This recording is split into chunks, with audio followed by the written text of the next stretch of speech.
Сега виждам, че тази история не би могла да се развие по различен начин. Преди време не беше така. Но преди време аз бях друг. Или не. Бил съм същият и просто съм сънувал, че съм друг за известно време. Но сега съм буден.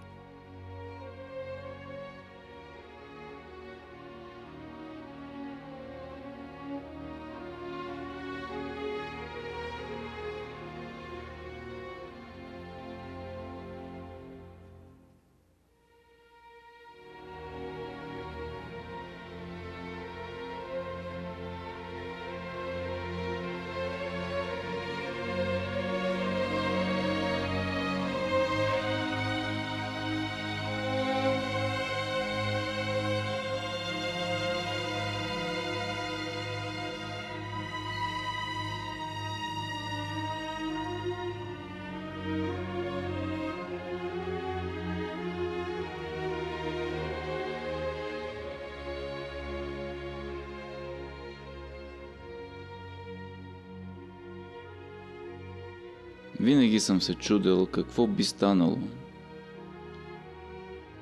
ако любовта седнеше до мен, когато съм най-слаб.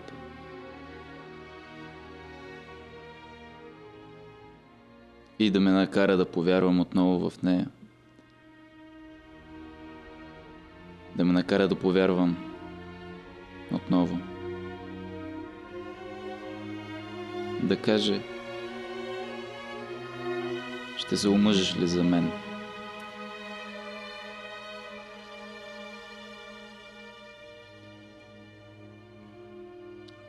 А как бихте се почувствали, ако си тръгнеше от вас така, както е дошла?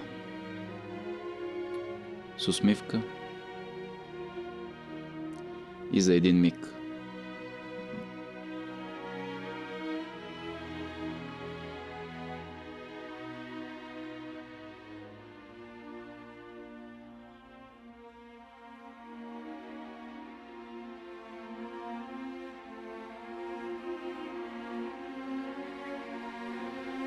Виждали ли сте как се срива бент?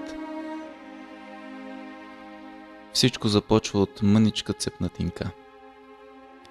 По тежестта на водата тя става по-голяма и по-голяма.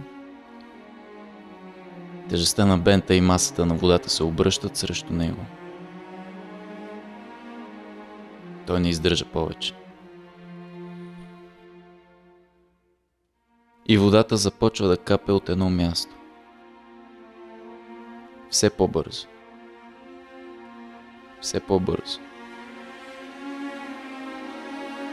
Започва да шурти. И тогава всичко се разпада. Масивен воден поток разбива бента. И всичко това става за около 2 минути. И всичко това заради една единствена цепнатинка. Но тя, разбира се, е била там от самото начало. Чакаща удобен момент. Това е неизбежната природа на цепнатинката в бента.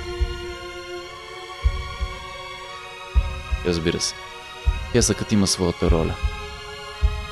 Бент не се строи върху пясък. Любов също. Защото така е било вписано.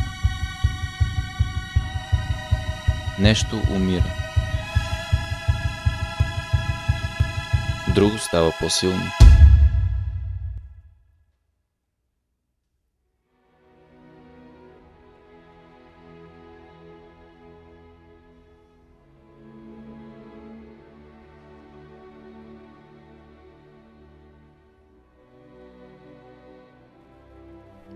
Виждам го сега.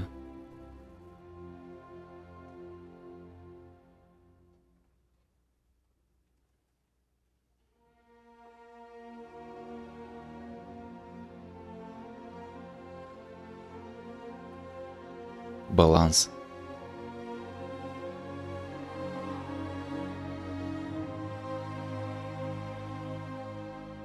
Който води